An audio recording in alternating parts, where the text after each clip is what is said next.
봉독하도록 하겠습니다. 고린도전서 2장 10절로부터 12절입니다. 우리 한번 다 같이 한 목소리로 봉독해 올리겠습니다. 시작. 오직 하나님의 성령으로 이것을 우리에게 보이셨으니 성령은 모든 것 곧 하나님의 깊은 것이라도 통달하시느니라. 사람의 사정을 사람의 속에 있는 영 외에는 누가 알리요? 이와 같이 하나님의 사정도 하나님의 영 외에는 아무도 알지 못하느니라. 우리가 세상의 영을 받지 아니하고 오직 하나님께로 온 영을 받았으니 이는 우리로 하여금 하나님께서 우리에게 은혜로 주신 것들을 알게 하려 하심이라. 아멘. 오늘 말씀의 제목은요, 당신은 지금 무엇을 갈망하는가? 라는 제목입니다. 자, 우리 믿음의 선포 함께 하시겠습니다. 믿음은 긍정적입니다. 믿음은 창조적입니다. 믿음은 소망적입니다. 나는 믿음의 사람입니다. 나는 주 안에서 행복합니다. 아멘. 아멘. 아름다운 믿음의 역사가 있기를 주님의 이름으로 축원드립니다. 저는 오늘 여러분들과 함께 갈망이라는 것에 대해서 조금 깊이 있게 함께 다루기를 원하고요. 오늘 이 말씀이 저와 여러분의 삶 가운데 영적으로 깊어질 수 있는, 그리고 우리의 어쩌면 닫혀져 있던 이 영적 기관들이 열려지는 귀한 은혜의 시간이 되기를 주님의 이름으로 축원드립니다. 얼마 전에 소천하신 이어령 교수님이 하신 말씀 중에 이런 말씀이 있습니다. 과학은 설명할 수 있는 것들을 설명하고 예술은 설명할 수 없는 것들을 설명하지만 종교는 설명하면 안 되는 것을 설명한다. 그렇기에 종교적 현상은 체험할 수 있을 뿐이다. 이것이 바로 영성이다 라고 이렇게 얘기했습니다. 과학이나 예술은 혼적인 영역이기에 나름대로 설명이 가능합니다. 그래서 인간적인 이야기로 설명을 하면 이해가 될 수 있습니다. 하지만 종교는 영적인 것이기 때문에 설명이 불가합니다. 설명이 불가하다는 것은 설명이 안 된다는 얘기가 아니라 설명을 아무리 해주어도 그게 무슨 뜻인지를 제대로 이해할 수가 없다라는 것입니다. 마치 이런 것과 같습니다. 바울이 다메섹 도상에서 정오의 밝은 빛으로 오시는 예수님을 만나게 됩니다. 그러니까 영적 체험을 하게 돼요. 그의 인생 가운데 있었던 그 영적 체험의 경험을 그가 여러 사람들 앞에 이야기합니다. 그런데 나중에 사도행전 26장을 보면은 그가 로마의 총독인 베스도와 아그리파 왕 앞에서 자기가 어떤 영적인 체험을 했는지, 그리고 자기가 전하는 예수가 어떤 분이신지에 대해서 이야기를 합니다. 그랬더니 베스도가 뭐라고 얘기한 줄 아십니까? 바울아, 내가 미쳤도다.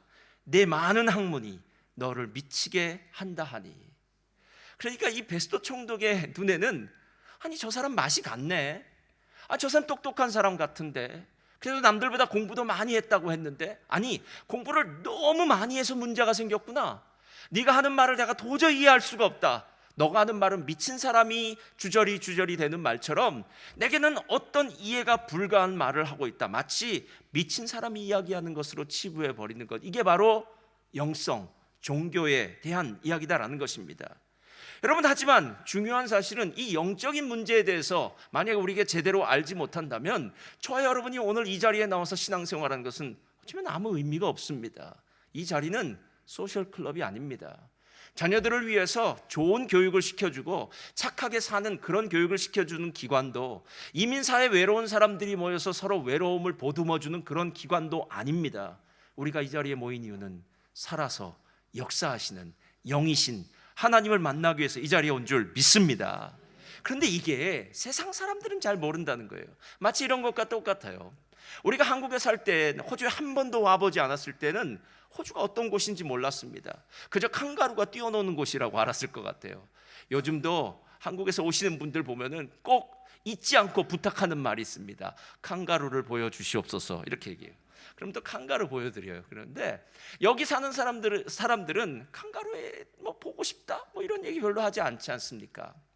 한국에서 여기 오기 전에는 이곳이 어떤 곳인지 몰랐기 때문에 그곳은 어떤 곳일까 하는 상상 속에 있었지만 와서 살다 보니까 이곳의 생활도 알고 한국의 생활도 아는, 우리는 두 가지를 다 아는 것처럼 예수 그리스도를 믿은 사람, 즉 하나님의 영을 받은 사람은 세상 사람들이 지금 어떤 상태에서 살고 있는지, 그리고 세상의 영이 어떤 것인지에 대해서도 정확히 알 수 있다라는 거예요.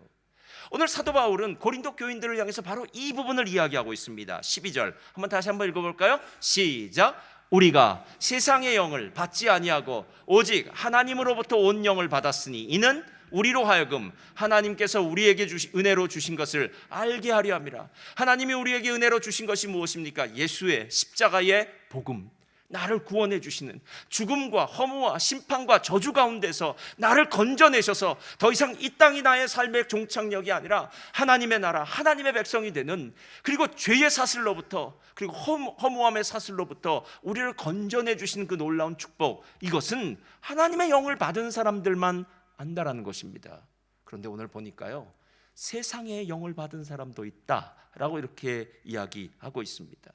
그러니까 우리는 지금 세상의 영을 받든지 하나님의 영을 받든지, 세상 사람들은 자기가 지금 어떤 삶을 살고 있는지 모르지만 우리는 압니다. 저 사람은 세상의 영을 받은 사람이야, 저 사람은 하나님의 영을 받은 사람이야 라는 사실을 알 수 있다는 겁니다. 여러분, 세상의 영이란 어떤 것입니까? 그것은 세상에 속한 영입니다. 세상의 정치, 경제, 사회, 문화의 모든 것을 주도하는, 눈에 보이지는 않지만 정말 무시무시한 그 세력. 그래서 공산주의의 영이 흐르면은 정말 공산주의가 한 나라를 완전히 파멸시키는 그 자리까지 나아갈 수 있게 만든 건, 그거는 사람이 아니라 그 안에 있는 세상의 영적 능력이 그렇게 역사하더라라는 겁니다. 그래서 사도 바울은 에베소서 2장에서 이렇게 말합니다. 그때 너희는 그 가운데 행하여 이 세상 풍조를 따르고 공중의 권세 잡은 자를 따랐으니 곧 지금 불순종의 아들들 가운데서 역사하는 영이라. 이 세상 풍조를 따르고, 가끔 여러분이 하는 말 중에 저 사람 속물이야 이렇게 얘기하는 말 있지 않습니까? 속물이다. 속물이다라는 말은요, 세상의 방식대로 자신의 삶을 방임시키는 거예요. 내어주는 겁니다. 그러니까 그 사람의 마음도 생각도 삶도 행동도 모든 것이 세상 사람과 똑같다는 거예요. 세상의 방식이라는 거예요. 세상의 방식이 이 길을 가면 함께 이 길을 가고, 저 길을 가면 함께 저 길을 갑니다. 마치 한국의 부모들이 정말로 자녀 교육을 위해서 모든 것을 다 희생하고 아침부터 저녁까지 학원을 보내고 하는 모든 일들, 왜 자녀를 그렇게 공부시킵니까? 라고 물어본다면, 옆집 아이도 보냈는데, 이 사람도 보냈는데 나만 안 보내면 왠지 내가 뒤처지는 것 같고 우리 아이가 뒤처지는 것 같습니다. 여러분, 다른 사람들의 삶의 방식을 따라서 내 자신을 방임하고 그대로 내어버려 두는 것, 단지 자녀 교육뿐만 아니라 삶의 모든 스타일이 세상 사람과 똑같다는 거예요.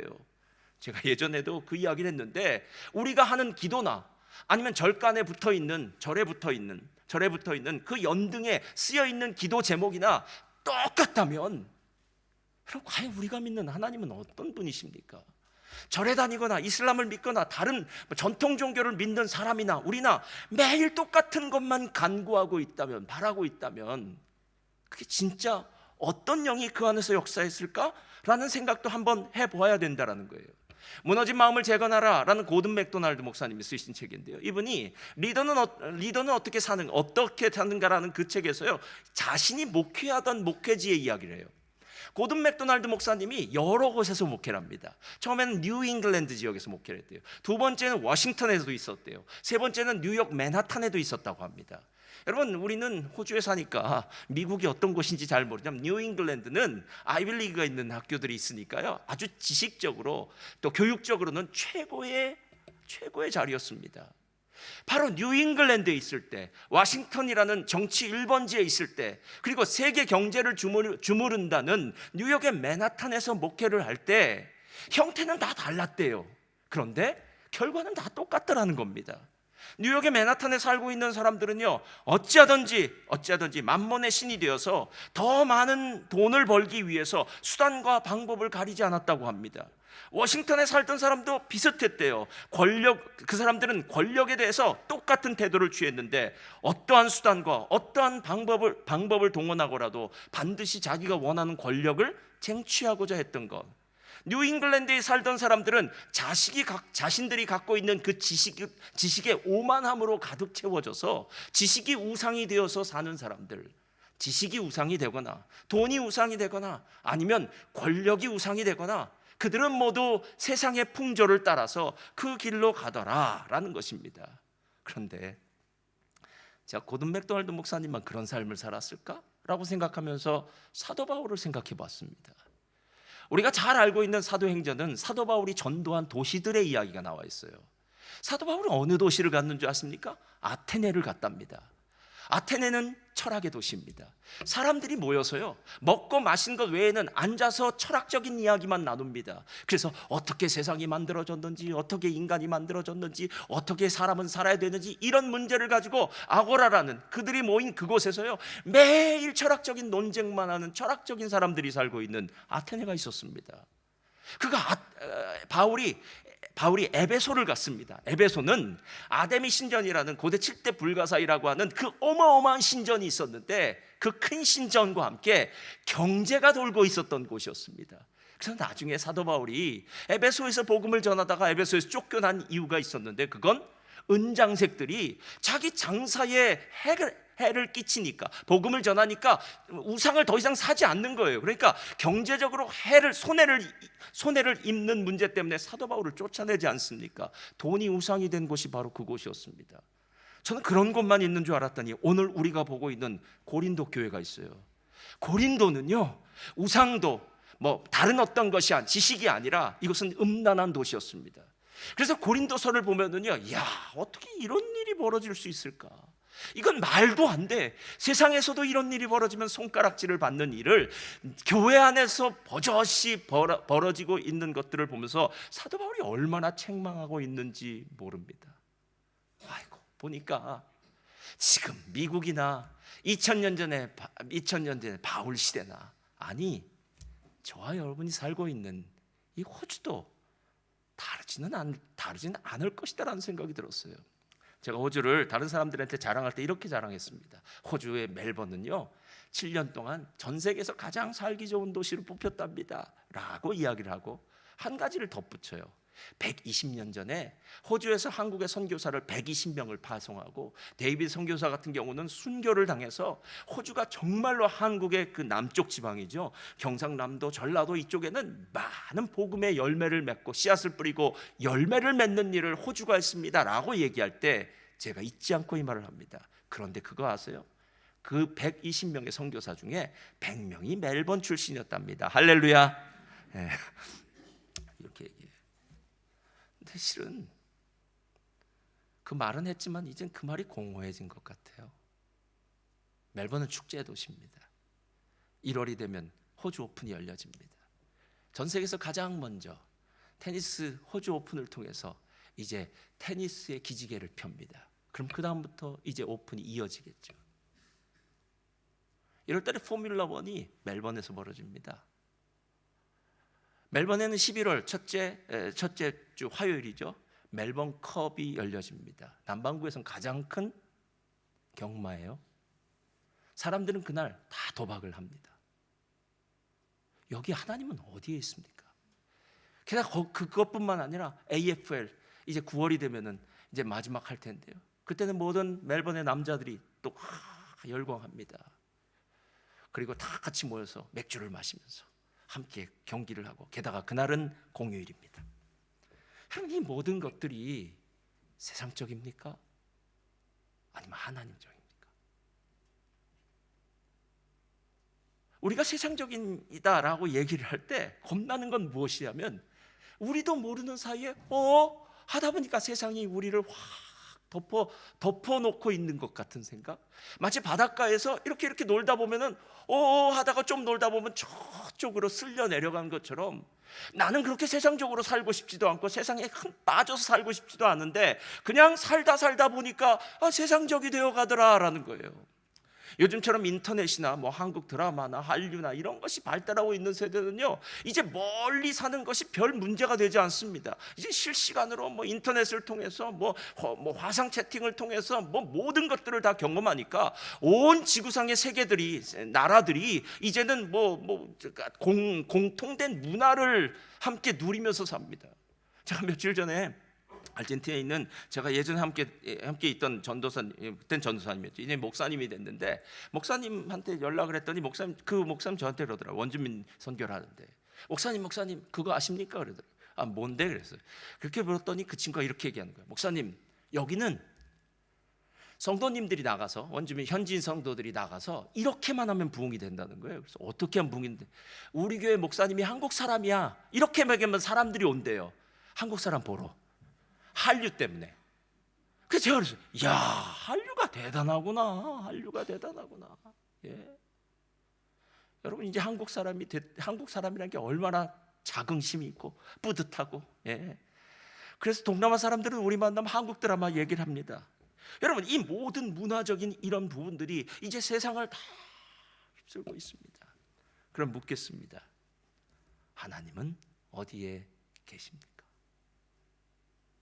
이제 교회도 세상이 밀려 들어와서 어느 사이엔가 타협해서 이게 진짜 교회일까? 진짜 하나님이 역사하신 교회일까? 라고 우리마저도 헷갈릴 때가 있다는 거예요. 세상의 방식이 들어와서요. 고성준 목사님이 세상의 영이거나 하나님의 영이거나 영적인 것들이 누군가에게 들어오면 이런 과정을 겪는데 세 가지 과정을 겪는다 그러더라고요. 첫째로 다 같이 읽겠습니다. 시작. 영은 갈망을 일으킨대요. 그게 세상적인 영이든 하나님의 영이든 영은 우리 안에 갈망을 가져다 줘요. 영은 사람의 가장 깊은 곳에 거하면서 사람을 움직이는 근원적인 생명이에요. 그러니까 여러분, 이런 것과 똑같아요. 내가 무슨 행동을 했다면 그 행동 이면에는 내 마음이라는 것이 있었을 거예요. 그렇죠? 근데 그 마음 이면에는 영이 있어요. 그래서 실제로 우리가 지금 어떤 행동을 하고 어떤 말을 하고 어떤 삶을 사는 그 이면에는 내가 어떤 영이 나를 움직이고 있느냐라는 그 영적인 것이 있다는 거예요. 세상의 영이냐 하나님의 영이냐는 거예요. 그래서 이 영은 생명이기 때문에 그 사람이 살아 숨쉬고 행동하고 말하고 움직이는 모든 것들이 영적인 것에 의해서 메커니즘으로 움직여진다는 이 갈망을 시작한다는 거예요. 두 번째, 다 같이 읽겠습니다. 시작. 갈망은 삶의 의미를 결정해요. 영이 일으키는 그 갈망이 바로 그 사람에게 있어서는 삶의 의미가 돼요. 삶의 목적이 됩니다.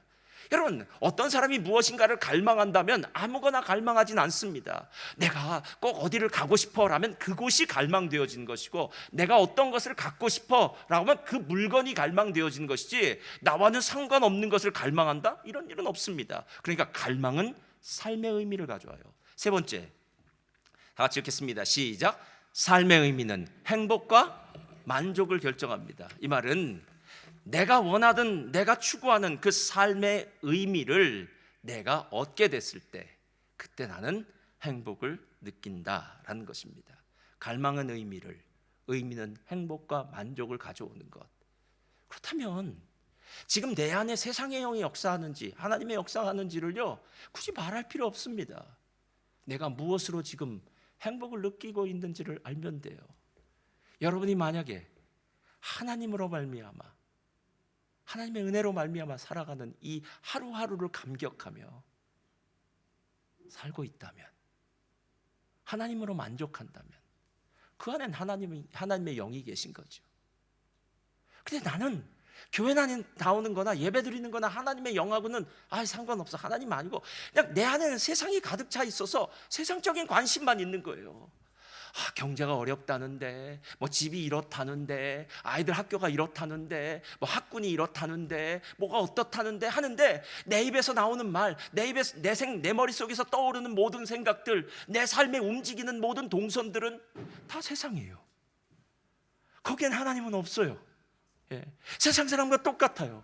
여러분이나 아니면 여러분 옆에 있는 교회 안 다니는 사람과 똑같은 삶을 살고 있다면 그 안에 도대체 어떤 영이 역사하고 있을까를 고민해야 되지 않겠냐는 거예요. 근데 여러분 그거 아세요? 이 영이 갈망과 의미와 행복을 결정하는데 영이 우리를 그냥 내버려 두지 않는다는 거예요. 이 영은 갈망을 지나치게 만들어서 계속해서 갈망하게 하고 추구하게 하고 갈망하게 하고 추구하게 해서 결국 그 일에 중독하게 만든다는 거예요. 그래서 우리가 보통 나쁜 것들이라고 이야기하는 음란이나 술이나 마약이나 도박이나 성이나 뭐 이런 것들이 처음에는 아주 단순하게 시작하겠죠. 별것 아닌 걸로 시작할 겁니다. 뭐 술도 한 잔으로 시작하겠죠. 도박도 굳이 크라운 카지노까지 간 게 아니라 거기서 약속이 있어서 점심 먹으러 한번 갔는데 그냥 슬쩍 들어갔다가 봤는데 한 번 땡겼는데 뭐가 나왔더라. 뭐 이런 일이겠죠 처음에는. 그런데 한 번 나온 그게 마음에 자꾸 느껴지니까 한 번 더 가볼까? 뭐 이러다가 결국 도박에 빠지고 뭐 문제가 생기는 것 아니겠냐는 거예요. 음란, 술, 마약, 도박 이런 나쁜 일들이 중독하는 현상은 여러분 주변에서 충분히 보았을 겁니다. 저도 많이 봤습니다. 이민사에서요. 그런데 그뿐만이 아니에요. 그런 나쁜 것들 말고 일반적인 것들도 여러분 중독 현상을 일으킨다는 거 아십니까? 우리 운동에 중독된 사람들 봐요. 이 짐 같은 거에 중독되면은 하루도 짐에서 운동을 하지 않으면 몸이 못 배긴다고 하더라고요. 쇼핑에 중독된 사람이 있습니다. 인터넷에 중독된 사람이 있습니다. 뭐 여행에 중독된 사람이 있습니다. 그러니까 평범한 삶은 못 사는 거예요. 어디를 꼭 여행해야만, 배낭을 짊어지고 어디를 가야만 만족하는 삶을 살 수도 있습니다. 뭐 여러 가지가 될 수 있습니다. 일 중독도 있습니다. 여러분 실제로 우리의 삶이 만약에 세상의 영이 우리의 삶에 들어왔다면 우리가 세상의 영으로부터 나 자신을 잘 보호하고 세상의 영과 거리를 두고 그냥 내가 잘 살 것 같은데 안 그렇게 되더라는 거예요. 세상의 영이 서서히 나를 잠식하기 시작하고 내 인생은 서서히 무언가에 중독된 삶을 살더라는 거예요.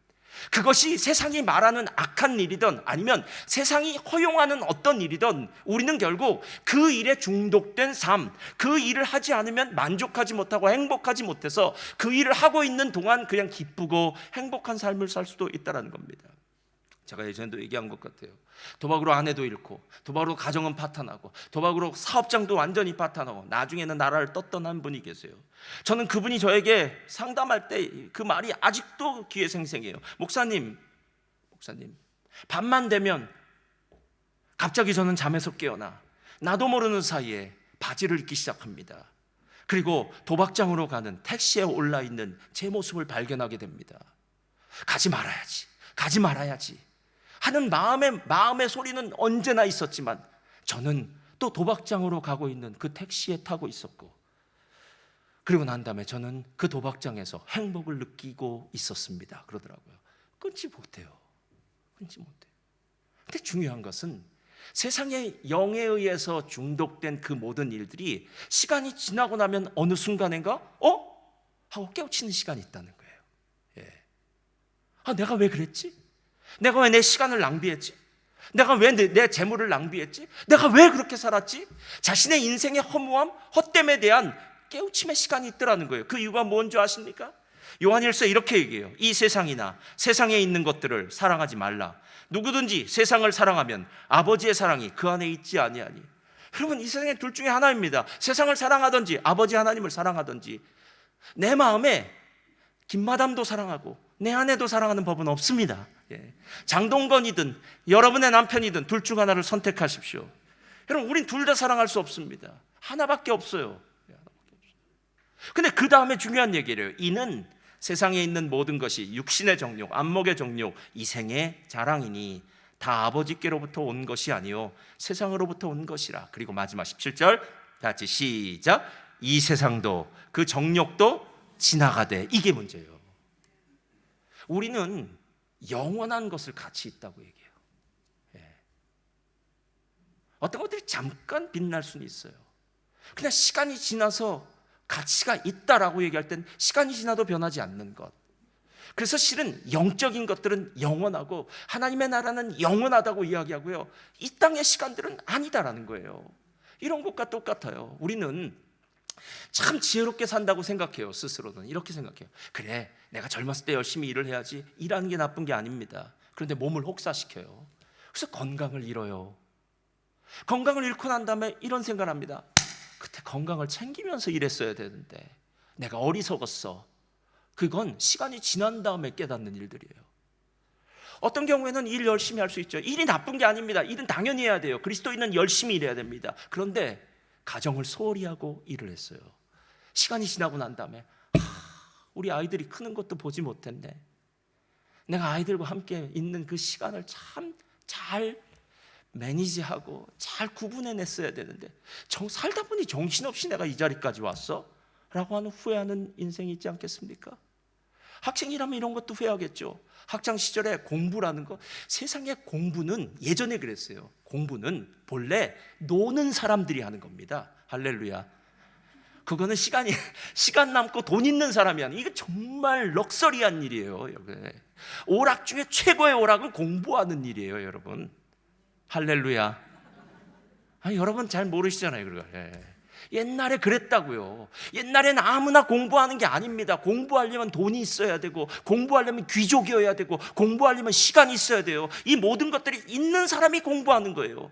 근데 우리 학생들은 어떻습니까? 막상 공부해야 될 때는 공부가 인생의 전부냐고 안 하고, 나중에 시간이 지나고 난 다음엔 꼭 후회해요. 그때 엄마 말대로 공부할 걸 하면서요. 여러분, 우리의 인생은 수없는 한탄과 수없는 후회 가운데 있어요. 그 이유가 무엇인 줄 아십니까? 헛된 것, 허무한 것. 이 세상도 그 정욕도 지나가되라고 이야기하는 것 때문에 그렇다는 거예요. 여러분, 이 세상도 그 정욕도 지나가되라고 하는 이 말이 너무나도 우리의 가운데는 중요한 말입니다. 그리스도인에게는 하나님이 일주일의 하루를 안식일로 주셨습니다. 지금 안식일이 언제냐라는 논쟁은 저는 하고 싶지 않습니다. 안식은 금요일 밤부터 토요일 밤 될 때까지가 안식일이에요. 원래 안식이란 개념은요. 근데 우리는 그 안식일을 일주일의 하루 주의 아세요?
걷기 시작하니까 보이더라고요. 평소엔 하나도 안 보이던 것들이, 거기 있던 짐승도 보이고, 거기 있던 밭도 보이고, 광야 같은 땅도 보이고.